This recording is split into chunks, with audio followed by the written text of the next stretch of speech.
যদি কিছু চাই আমি দিয়ে দিব, কারণ হচ্ছে আমি এখন শান্তি চাই ভাই। কারণ আমি বহুত ডিপ্রেশন এবং হচ্ছে ঝগড়া, এমন কোন দিন নাই যে ঝগড়া না লাগে। ক্লান্ত হয়ে গেছে। ক্লান্ত হয়ে গেছে। শুনেন, সে আমার অত্যাচার করে না, সে আমার মারে না, তারাই আমি মারি। হ্যাঁ, আমি যদি বলি এই মেয়েটা ফোন দিছে, এই মেয়েটা বাজে ছবি পাঠাতেছে না, আপনি বললা দেন যে আমার সংসার আছে, আমার সামনে বাচ্চা বাবা, নেক্সটে ফোন দিবেন না, এইভাবে কথা বলে কিন্তু সেটা মিট হয়ে যায়। সে বলবে না, তার তার গার্লফ্রেন্ডও ফোন করে বলে এই সাকিব কিভাবে একটা বুড়ির সাথে।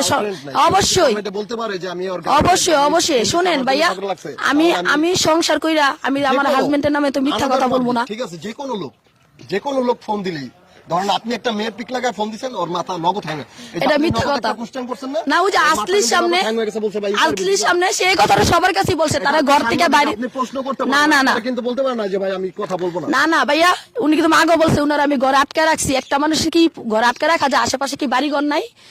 সে কি বাচ্চা? এটা মিথ্যা কথা।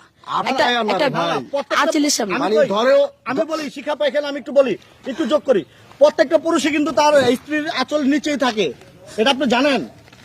প্রত্যেকটা পুরুষ। আজকে উনার জায়গায় যদি অন্য একটা ছেলে আমার বিয়ে করতো, ওই ছেলে আমার এরকম কষ্ট দিত না, যে কষ্টটা আমি উনার থেকে পাইতাছি। আপনার স্ত্রী আপনাকে ছাড়ছে না? অবশ্যই। আপনি ঢাকা সিটি থেকে আপনি চলে আসছেন নারায়ণগঞ্জ জেলায়।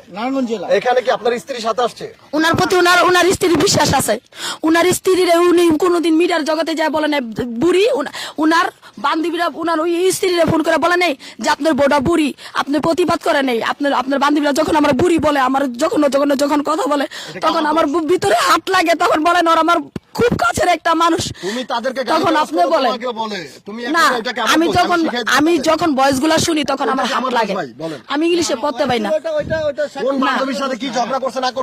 এটা মিথ্যা কথা, তারা ভয়েস পাঠাইছে, সেই ভয়েস গুলো আমি শুনছি, শোনার পরে তারা আমি জিজ্ঞেস করছি এটাই। আচ্ছা উনি ভালো, উনার কোনো দোষ নাই, উনার কোনো আমি কোনো জানাইতে চাই না।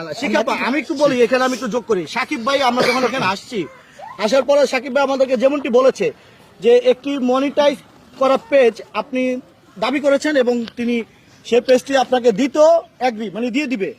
আমাদেরকে বলেছে যে শিখা চেয়েছে, এটা দিয়ে দিব। তো এই যে আপনাকে একটু খোঁচা মারলাম, আপনি তেলে বেগুনে জ্বলে উঠলেন, এটার কারণ কি একটু বলবেন? এটা বাস্তব, এই কথাটা উনি সবার কাছে বলে। কোন কথাটা? এই যে আসলি তোলে বান্ধা রেখে তারা ঘরে আটকে রাখি, এটা আমার যে বাসা ভাড়া থাকি, ওই বাসা না, প্রতিটা জায়গায় উনাদের ফ্যামিলির কাছে সব জায়গায়। এটা একটু খোঁচা মারা, এটা কিন্তু বলে নাই। আমি বলি আপনাকে শিখাপা ভাইয়া, উনি না বলুক, আমি একটা কথা বুঝি, যারে একটু হইলেও যদি আমি করেছি, সেই ব্যক্তি যদি আমার না হয়, সে তো আমার কখনো জোর করে ভালোবাসা হয় না। আমি জোর করে ভালোবাসা, এটা ভালোবাসা থেকে কিন্তু বলেছে শিখাপা, এটা কিন্তু ভালোবাসা থেকেই বলেছে, স্বামী স্ত্রীর মহব্বত থেকে বলছে। এটাকে আপনার এখানে মাইন্ডের কিছু না। আচ্ছা ভাই, তো ভালো থাকবেন। আচ্ছা সাকিব ভাই, এই যে শিখাপা যে কান্নাকাটি করছে বা একটু ইমোশনাল হয়ে যায়, আমার বিষয় কিছু বললে ইমোশনাল হয়ে যায়, এটাই। আপনাকে অনেক বেশি ভালোবাসে, বেশি ভালোবাসে, এই জন্য কাজে কোথাও যাইতে দেয় না, এটাই আমার দুঃখ। এটাই তো বললাম যে আপনার ভালোবাসা, আপনি আমাকে কল দেন, আপনার কাছে যাইতে দিবে না। আপনি 100% শিওর হয়ে থাকেন, যদি আমি এক অক্ষর ভুল বলি তাহলে আমাকে জুতা দেওয়া পিটা মানে করেন। আচ্ছা, এই যে শিখাপা, এই যে এখনো তো সাকিব ভাই স্বীকার করলো আপনি তাকে অনেক বেশি ভালোবাসেন। আপনি আরিফ ভাই, আপনিও যদি কল দেন আমি যেতে পারবো না। না যেতে তো পারবেন না, এটা আমরা জানি। আপনার সাথে কয়েকবার কথা হয়েছে, আপনি যেতে পারেননি। শিখাপা এই মাত্র তো সাকিব ভাই বললো, যার কারণে আপনাদের আসতে হয়েছে এই নারায়ণগঞ্জ। হ্যাঁ অবশ্যই আমাদের আসতে হয়েছে।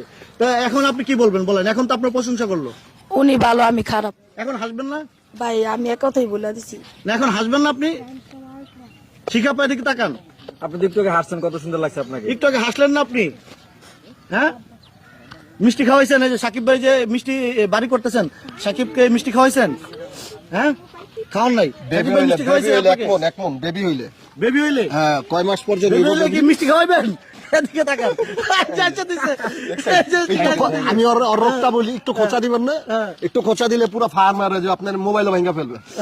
আবার একটু মনে করেন মজার কথা বলবেন, আইসা দিব না, আইসা দিব। এই তো বেবিকে তো কবে হইব বলে দাও। বেবিটা কবে হইব? কি আগ্রহী বলার জন্য সবার কাছে এখন অনেকে আছে, বলে দাও। মানে প্রেগন্যান্ট কিন্তু বলেন, বলো আপনি কি নিবেন বলেন?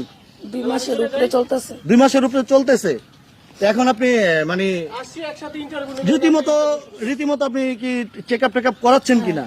কালকে গেছিলাম, একটু প্রবলেম হয়েছে দেখে মিটফুটে ওনারা বলছে আজকে আলতাসুনো করতে। শরীর ভালো ছিল না, ঘুমাইছিলাম, লেট করে উঠছি, এই জন্য আলতাসুনোটা করতে পারিনি। কালকে করবো আলতাসুনোটা। ওকে ভাই, তো জানলেন। হ্যাঁ, ভালো থাকেন। ঠিক আছে, ওকে, টেক কেয়ার।